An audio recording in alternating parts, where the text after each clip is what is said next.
Hey, welcome back everyone, it's Andy. Now if you're a regular viewer, as you may know or may not, I'm a big Batman fan. If you're new here, you just learned one thing about me. There's this set that came out where I simply cannot say no to. Probably one of the better ones this year. You say, are you cowling with me? And I say, I sure am. Because I have here set 76182, the Batman Cowl, and you'll get to hear what I have to say about this. So let's mask up and do this.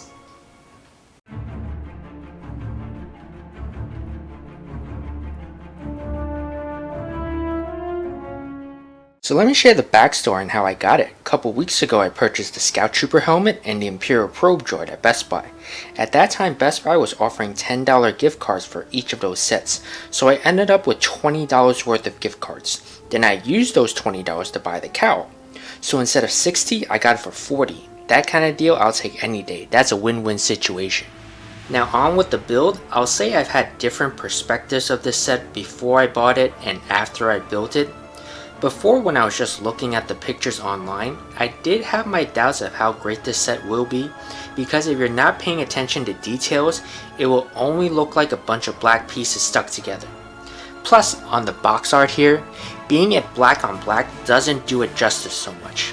But, however, after the build was completed, I found the pictures really doesn't bring out its full potential. At least in my opinion, you would appreciate the set even more when you build it. Because after I finished, I absolutely loved it. Before, my doubts could stop me from getting it because I'm a Batman fan, which led you to think, did I bought it for the build or solely due to I'm a fan? I would happily say both. This is really just my second helmet build. If you'll bear with me in calling it a helmet for just a moment. My first one was the TIE Fighter, and with this being my second, I find the building concepts very similar. It's like building a house. You start off with the base foundation, build up the frame to keep it nice and sturdy, and then you build up the wall pieces on the sides here and then on the back. I like how the plates are assembled, giving it a very three-dimensional look, and how the studs are evenly placed. It just looks very good. Last, you make out the details out on the front from top to bottom. Starting out with the ears, at first I thought they were very long just by looking at the pictures alone, but with the build here in front of me, I feel it's just the right length. It's not too long nor too big. If it's too long, it just looks weird. I think they really did a nice job with the eyebrows, the down and close position, giving that annoyed or displeased expression, as you can imagine, as how Batman would look most of the time anyways.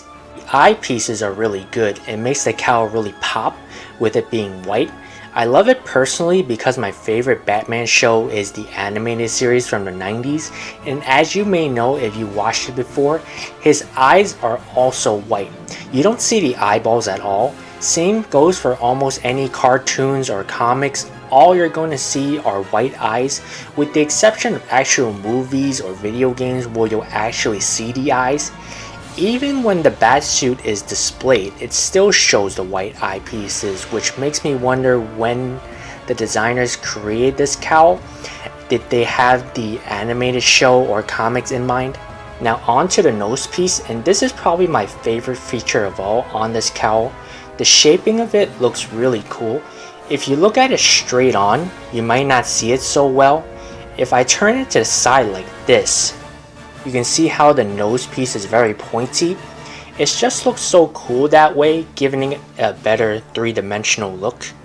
This leads down to the mouth, and I've heard mixed opinions about whether there should be an actual mouth there or not.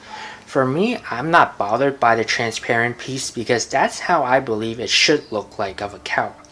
That is, if Batman is not on a mission to go out and fight crime, the cowl or mask would be on the same kind of stand as like a display piece.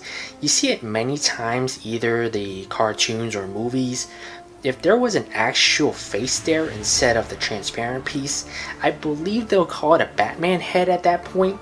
The piece is not hard to remove, so you can easily replace it with a mouth mock if that's your desire, and I did see some pretty good ones on Instagram. Plus, after reading off the manual, the designer did have the desire for the builder to identify it as any version of Batman he or she wants, rather than a specific one. So in essence, you can think of the transparent as a fill-in piece, and you can come up with your own design. Overall, I'm really happy with the final build, better than I expected to be. It's a must-have for a Batman fan. And of course, I found a home for it on the Batman shelf along with my other Batman collection. Well, this is not the whole thing, just some of it, which includes one of my most prized possession, the 1989 Batmobile.